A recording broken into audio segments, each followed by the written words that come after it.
I had never been sick a day in my life, and yet here I am. Rushed to the hospital, I find myself hooked up to an IV, lying in a bed. My husband and mom-in-law look down at me with disdain. We're supposed to be family, living under the same roof. "Useless wife," she muttered. I can't believe my eyes when they place divorce papers in front of me. My name is Sophia, and I'm 52 years old. I lost both parents in an accident as a child and was raised by my grandmother.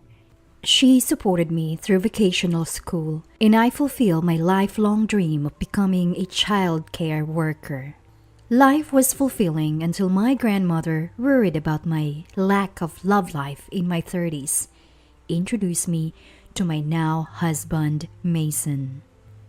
I was inexperienced with relationships, but I fell for his kind face and slightly pushy demeanor. Quickly tied the knot when my grandmother's health suddenly deteriorated, hoping to give her peace of mind. After she passed away, she left me a small inheritance. "Because it makes me look bad," Mason said, and I became a housewife at his request. We used my inheritance as a down payment on a house in an upscale suburban neighborhood. Mason's high salary and our beautiful new home, everything seemed perfect. But then, reality hit us hard. We couldn't have children. By the time we considered fertility treatments, it was too late for me, and we decided to live a modest but happy life together. But there was one person who wasn't happy about this. It was my mom-in-law. Our relationship was never great, but after we decided not to have children, she started harassing me every time we visited. "You're just an immature woman who can't have kids. At least work hard when you're here." Excuse me?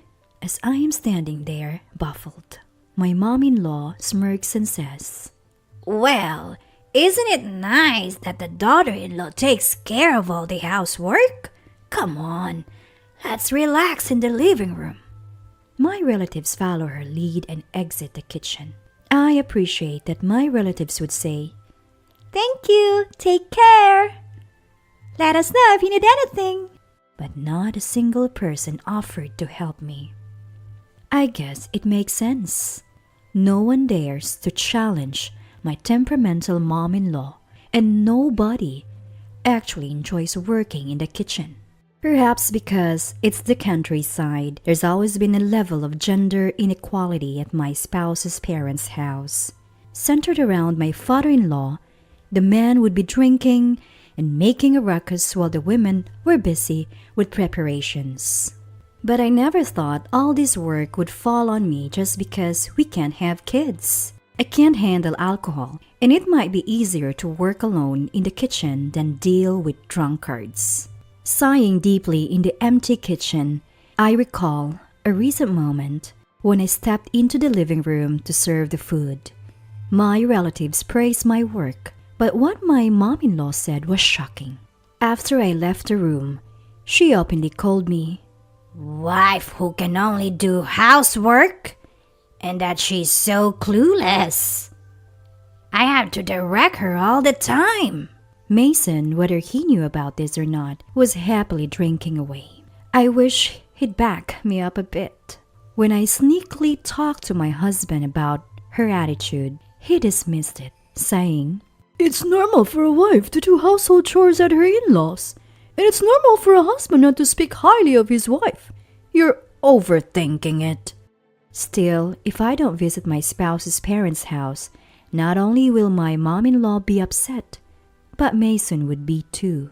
Even when I finally get a break, often all that's left for me to eat are leftovers. I know going to my spouse's parents' house isn't everyone's cup of tea, but I actually look forward to it. The reason? My niece Emma, who's my sister-in-law's daughter.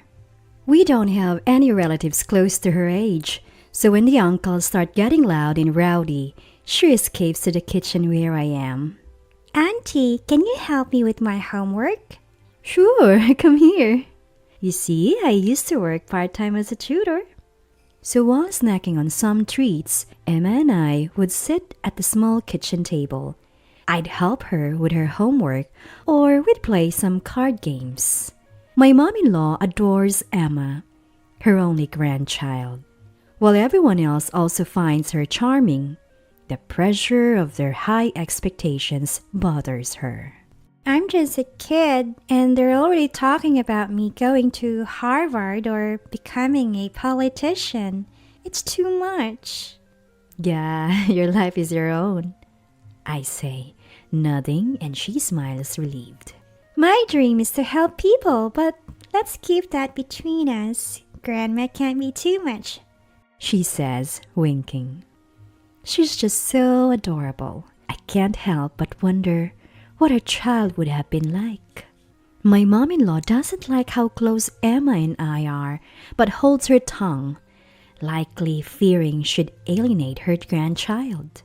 I love Emma, and she's fond of me too. Getting through the challenges of visiting back home became easier with her by my side. As time passed, a grown-up Emma started helping me out with all the housework at my spouse's parents' home. Alongside her, my sister-in-law, who occasionally visited, started lending a hand as well. Life at my spouse's parents' home gradually became more comfortable. Then one cold day happened. As I hurriedly prepared for the morning, the phone rang loudly. What could this be about so early in the morning? Mason grumbled, picking up the phone. An emergency at work, perhaps? What did you say? Mason's loud voice made me stop what I was doing. What happened? My dad. What? Turns out my father-in-law had suddenly passed away. He apparently had a heart attack when he went to the chilly kitchen for some water late at night. By the time my mom-in-law found him in the morning, he was already gone.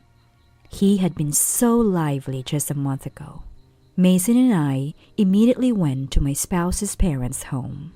Surrounded by a mournful atmosphere, the wake took place. That evening, while I was busy welcoming condolence visitors, I noticed Mason talking quietly with his mom in a corner. I was curious, but too busy to ask. I figured I could ask later and moved on. After the funeral, while relaxing at home, Mason spoke to me with a pleading tone. Hey, can we talk? Mason approached, his demeanor unusually pleading. Sure, what's up? I was instantly on guard, sensing his unusual demeanor. I have decided that we're going to live with Mom. What? I barely swallowed the scream that had risen to my throat. You can just drop that on me out of nowhere. Look, it's our duty to take care of our aging parents, plus it's what Mom wants. I couldn't believe it, living with that mom-in-law. When did you decide this? I wasn't consulted at all. Why do I need your permission? I bought this house. It's my mom we're talking about, and you're living on my earnings. I was at a loss for words. I couldn't believe he'd forced such outdated beliefs on me. I've been working hard at home too. Besides, I became a housewife because you wanted it. Don't complain to me when you haven't earned a single dollar.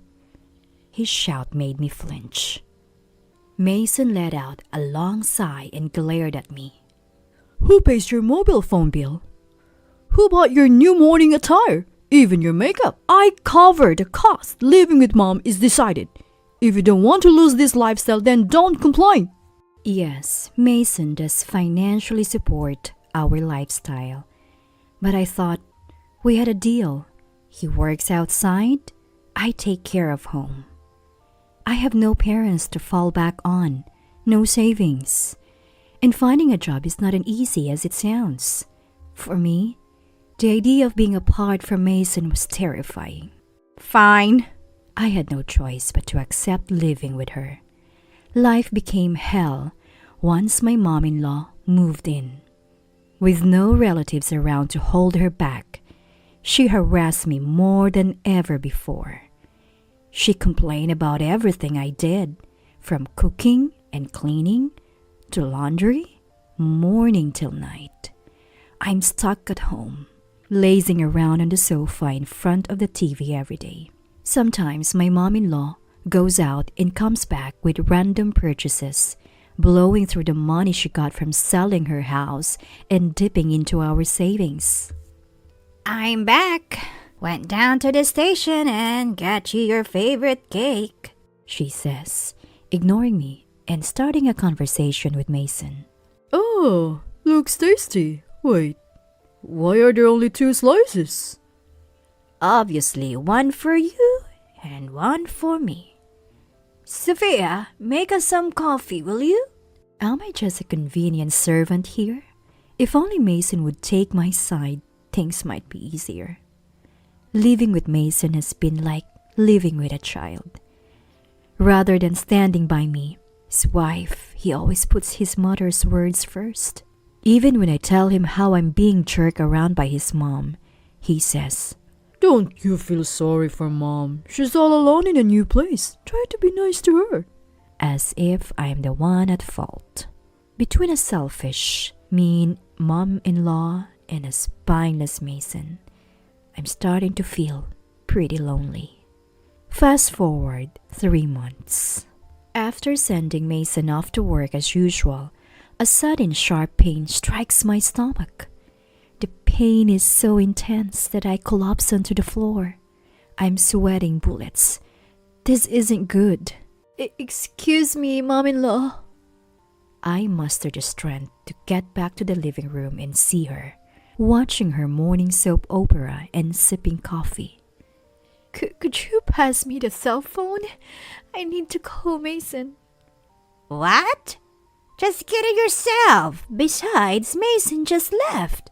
He can't answer calls on the bus. Mom-in-law refuses to listen to my emergency. I'm in extreme pain. I need to call a ride to the hospital. You want to bother my son at work for a little stomach ache? Not on my watch. I reach for the phone and dial 911. Soon enough, an ambulance pulls up with sirens blaring. What? Why is there an ambulance? Did you call it? She looks shocked, as if she never expected this. If you won't let me call Mason, what choice do I have? This is completely unnecessary. Her face flushes red with anger.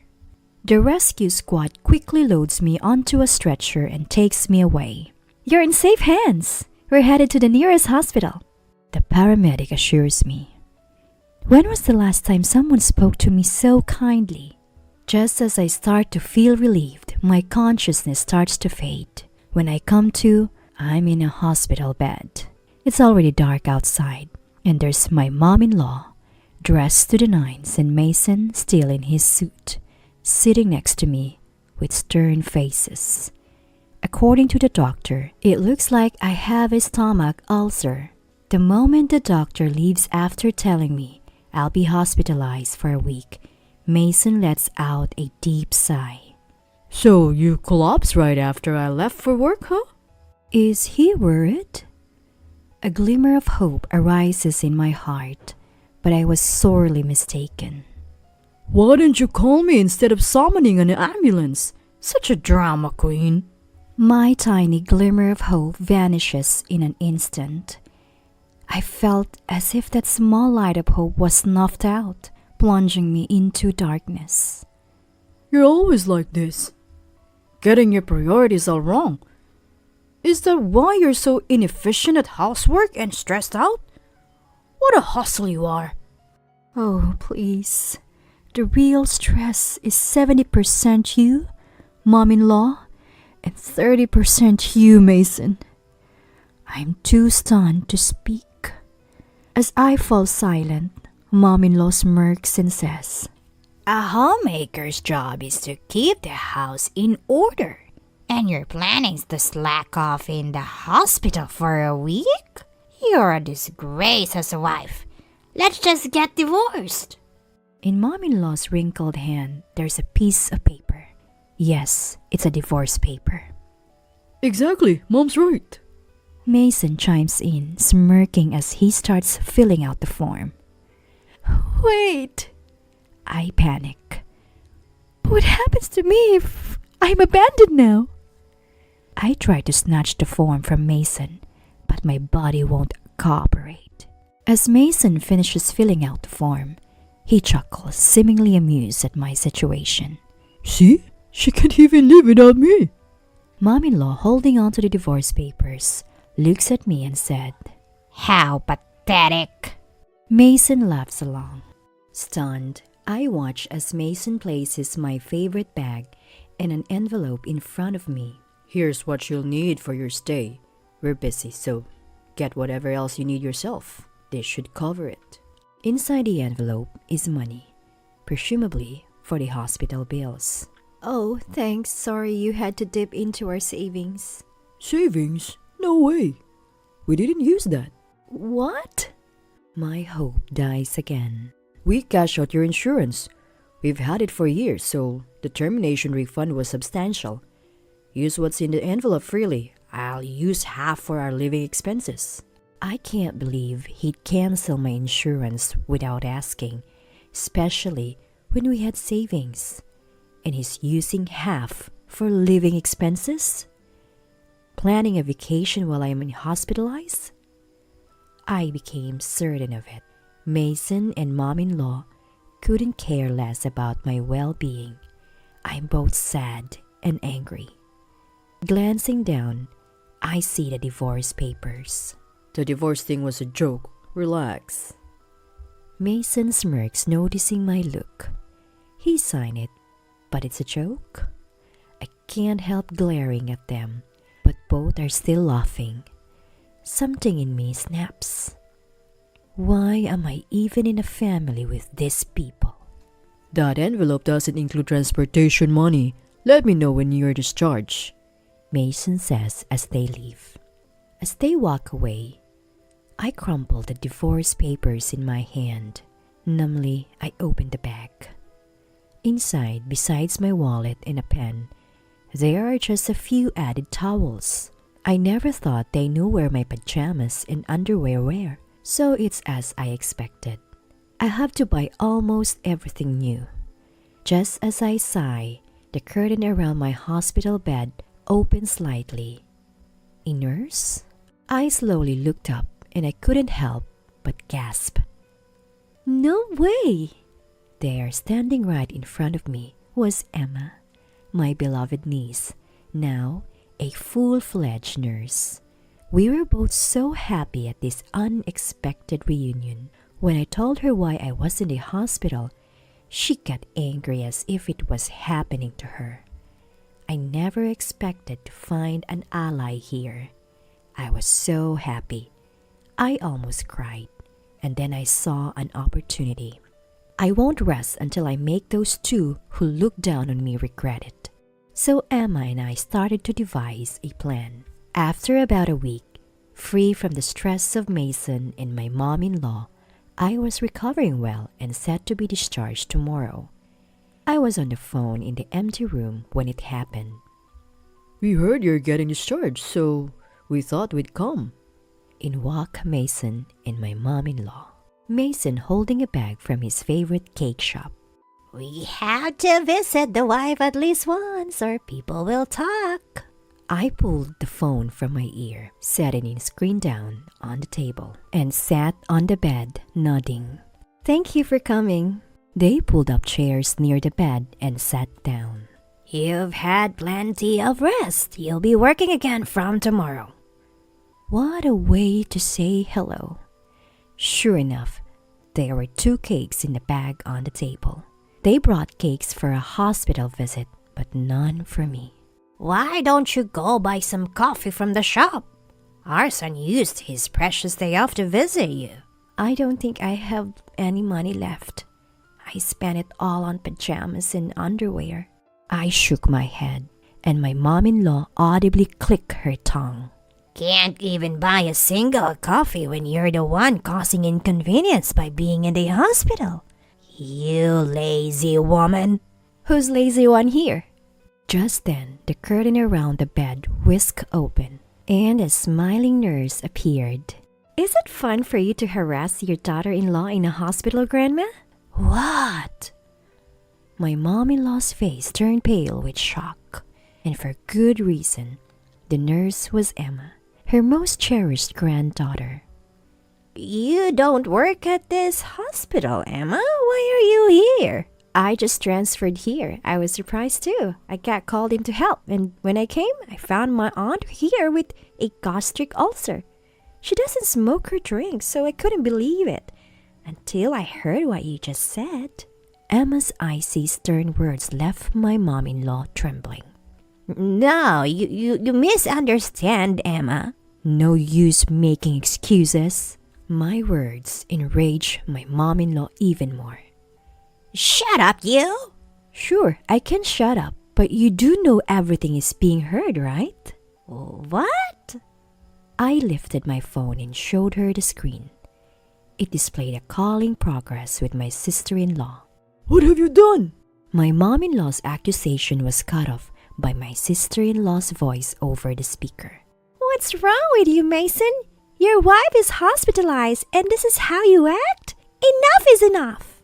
Hearing my sister-in-law shouting, even Mason shrank back a bit. Sister-in-law and my niece are such justice-oriented folks that you'd think they were from a different family than mom-in-law and Mason. The idea to secretly listen in on the conversation between Mason and mom-in-law in the hospital room was all sister-in-law's plan.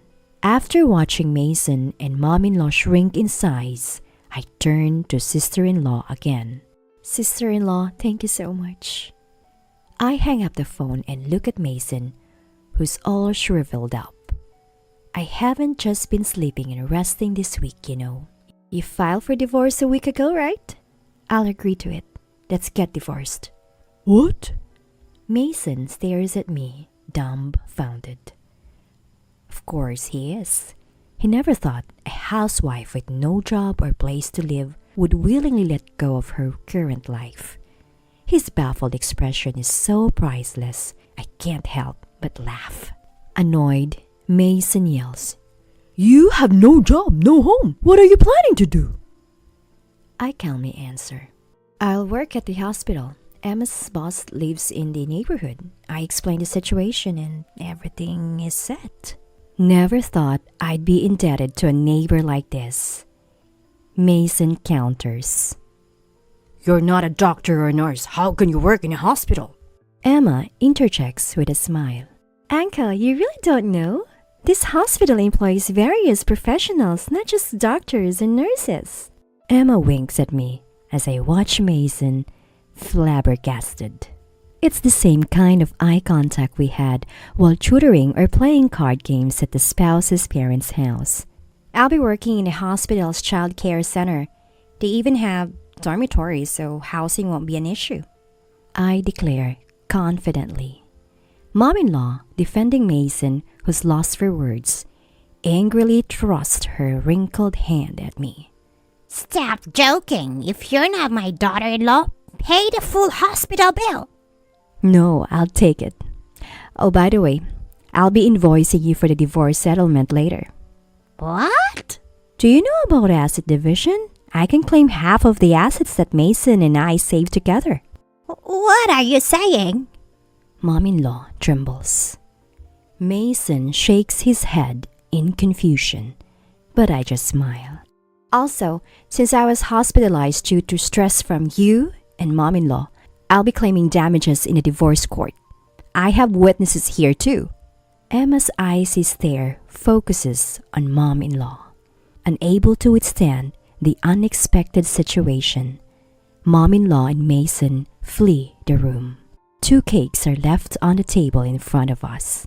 Emma, you like sweets, right? It's a waste to throw them away. Let's eat. She nods with the same youthful smile as always. The next day, I'm discharged and submit the divorce papers. Later, under the condition that I won't claim damages in court, Mason agrees to pay a generous amount for asset division. That's when I found out, apparently, the rumor had spread from Emma's boss. Mason and my mom-in-law were being talked about in the neighborhood as the villains who sent me to the hospital. Once I started getting used to my new life, I get a chance to hear about them from Emma, who lives in the same building as me. They'd been living together for a while, but their days were full of constant arguments. My elderly mom-in-law couldn't handle the chores that her son demanded. She tried to get help from her daughter's home, but her daughter-in-law or sister-in-law had always disliked her. She was promptly turned down. Of course, the rest of the family found out. They are now estranged. Their biannual family gatherings have ceased to exist. As for me, I'm receiving guidance from a younger colleague, and despite the challenges of returning to work, my days are fulfilling. I can't get enough of my children reaching out their tiny hands for some love and affection. I occasionally go to lunch with my niece Emma, both as workplace colleagues and as friends. I may not have my own family, but I have Emma, who's like a daughter to me, and the chance to interact with children who are adorable as grandchildren. This is more than enough for happiness. During nap time in the nursery, I start to hear the soft snoring of a little girl whose back I've been rubbing.